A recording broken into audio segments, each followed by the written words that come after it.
Welcome, Philippe, for Pajamas Media. How did you first become involved with the Durah case, and what attracted your attention? Well, it was like almost 6 years ago, now it's 5.5 years ago, when the first German documentary came out and explained that the Israeli didn't kill the boy. We were really excited because in Europe, maybe you didn't feel this in America, but in Europe, it was a big suffering, this news report, because Jews were assaulted just after the news report was aired, and it created a whole sentiment of anti-Semitism all over Europe. So when we knew that the boy wasn't killed by the Israeli, we were so happy, so we tried to work and have the truth revealed. And then when, like 6 months later, when we learned that the boy was not killed at all, that it was all completely staged, that neither the Palestinian nor the Israeli killed the boy, it was so fantastic that we started really to fight and to have the truth revealed.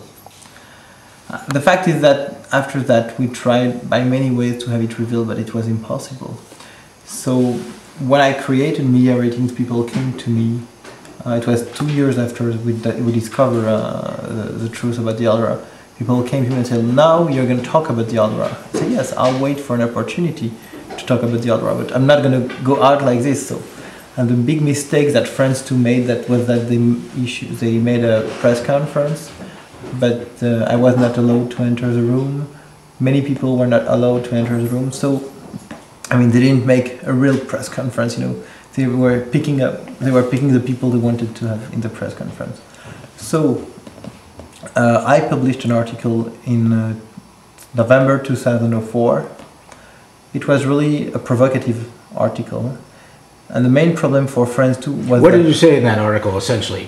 Well, we said that first it was completely staged, that the news report nothing was accurate in the news report. And the second thing that we said, that the people first who did it, Charles Landerlin, the French anchorman who did it, who edited the film, because the film has been made by a Palestinian cameraman. So we said that the anchorman who edited the film and put his voice on it has to be fired.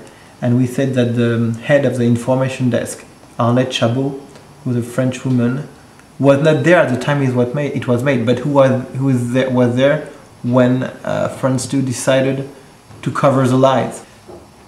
It was a really provocative article, and the good thing, I would say, was that we got credibility before the publication of this article. That's why France 2 sued us and sued me. And what was the essential? The date of their suing was basically when did they eventually? How much later than that? November 2004. You published. Yeah, like 2 days after. Oh, immediately. Yeah, they sued me for defamation. Right, and so that whole suit is now ongoing because you've appealed and all that. So the first trial took place in September 2006. Everybody thought I was going to win because the government advisor said that I was right, that it was staged and that I had enough evidence.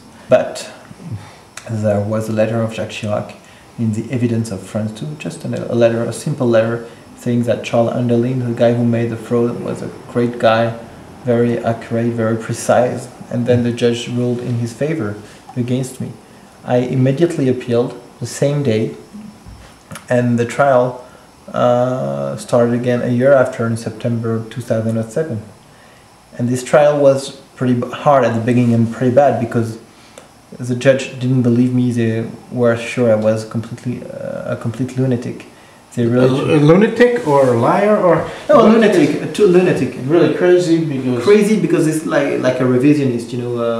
They say, look, okay, well, this kind of guy, okay, let him speak, but we don't care. I mean, he's a crazy guy. And progressively during the audience, the judge understood that I was not so crazy, and that the image that I was describing as fake had many discrepancies. So suddenly, the judges decided, stop, we're stopping now.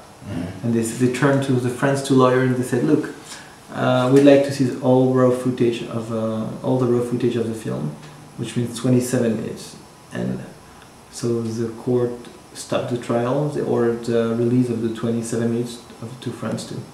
France 2 only wants to show 18 minutes? Yeah. Well, France 2 went to the court and just delivered 18 minutes without any explanation. Okay, that's it, take it.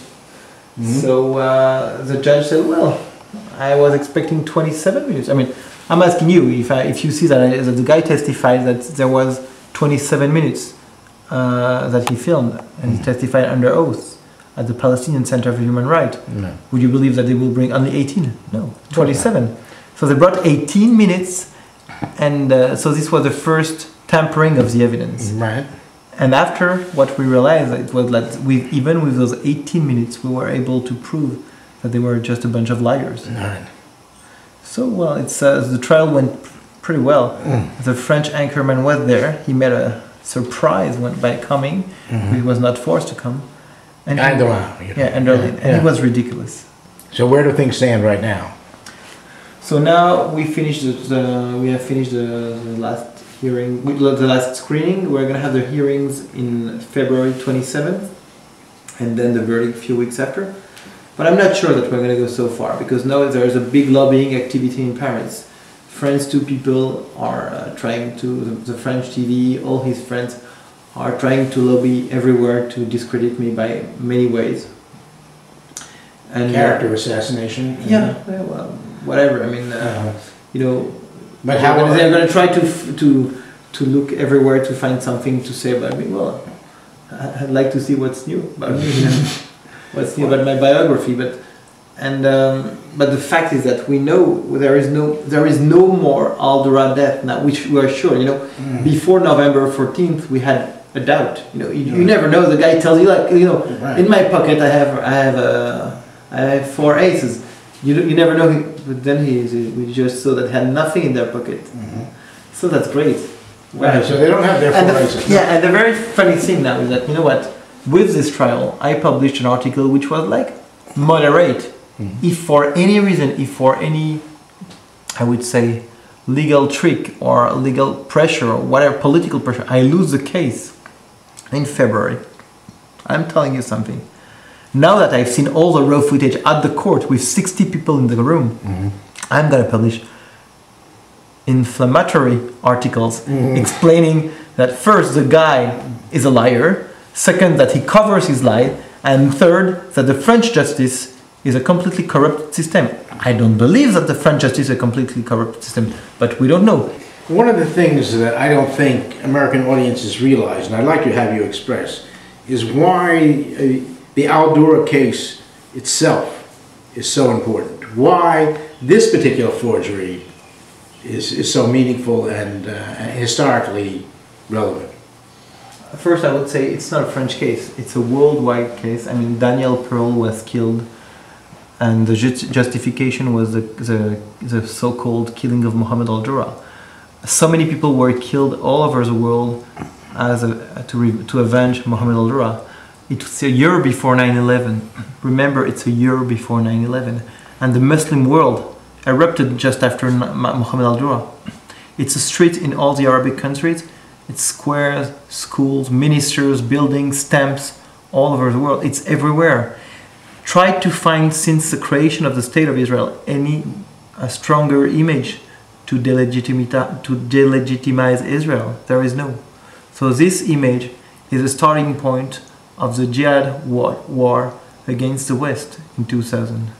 All right, now that you've told us about why you think this is an extremely relevant case, what about the role of the French government? Now that we've had this new election with the election of Nicolas Sarkozy, a lot of people have big hopes for him. Should he do anything in this case? How should he get involved? I tell you that Nicolas Sarkozy said that he's a friend of America, a friend of democracy, a friend of Israel, which is very different from Jacques Chirac, who was the worst guy, I would say, in the Western world. And Nicolas Sarkozy said he's a friend of Israel, he hates anti-Semitism. Come on, Nicolas, it's time for you to wake up, okay? You're the president of La République. You have the state-owned TV, France 2, who made the biggest anti-Semitic lie in the world since the creation of the State of Israel, okay? The Durah hoax, and you stick to this story. You're not going to your TV, and you're not going to ask them, bring me the tapes, I'll have them analyzed by forensic scientists and ballistic experts. It doesn't make sense. So now I think that for Nicolas Sarkozy, it's time to show that his words go with his actions. And don't tell me that I'm asking him to interfere in the course of justice, because the justice is analyzing my article, which is saying that it was a fraud. The tapes, they're not under pressure on the justice. The tapes, it's just something that I said that they were fake. So we have to have the French government to have those tapes analyzed scientifically, because the three judges, who are really nice people, they don't have any forensic degrees, neither medical diplomas, so they don't know anything about this. So they're not going to be able to tell you, well, look, we can tell that it's a fake because this ballistic is not possible, or a dead boy. You know, for example, at the end of the movie, you see the boy like this, raising his elbow, looking at the cameraman, and putting down his elbow. So I found French journalists telling me, oh, it's a very normal attitude, it's a post-mortem spasm. Okay, I'm sure that the forensic scientist could tell you, well, it doesn't look like a spasm, it looks like... So you're not allowed to, within the French judicial system, to call a forensic scientist to testify on your behalf? Well, it's really pretty strange. You know, the judge decides whatever she wants. It's a woman, we're going to try to have a forensic scientist, but you know, the forensic scientist, if he doesn't have the material, the film, because the incredible thing is that France 2 was supposed to bring the tape to the court, and we, in a normal state of law, we should have had the evidence that they brought, but they never admitted to give it to us. So it's a completely corrupted system where one of the evidence they keep it for them, and we're not allowed to have it. So even if you bring a forensic scientist, we will never know if they will have enough time and precision to analyze it. I'm astonished. One of the things I've learned, I told you last night, in the course of studying this trial, that France doesn't have discovery laws like we do in our judicial system. So, I mean, basic fairness is not really part of it. No. It's all about the judge's opinion. Exactly. So, well, we'll hope that by marshalling world opinion, we can keep the judges honest. Yeah, well, I hope so. And, well, I hope really that now it's a real political decision. Is Sarkozy will keep on the anti-Semitic politics established and determined by Jacques Chirac, which was the worst one, or will Nicolas Sarkozy make France a decent country which will stop inciting against the Jews? It's his choice, but if he's not going to stop this, we'll have to take steps all over the world to say that Nicolas Sarkozy says that he's not anti-Semitic, and I believe he's not, because I knew him personally for many years, but that there are so anti-Semitic forces in France that prevent him from revealing the truth in this case that he can't do anything. You have to understand, either France is a decent country or not. Now it is not. I mean, you've seen that the French rioters are shooting at the policemen. What's this country? I mean, I've never seen such a country where the police is not allowed to answer and to fight back when they receive bullets in their eyes. Well, thanks, Philippe, for joining us here with Pajamas. We'll be following this case in February when the court gives its decision. Thank you very much, Roger, for the invitation. Right.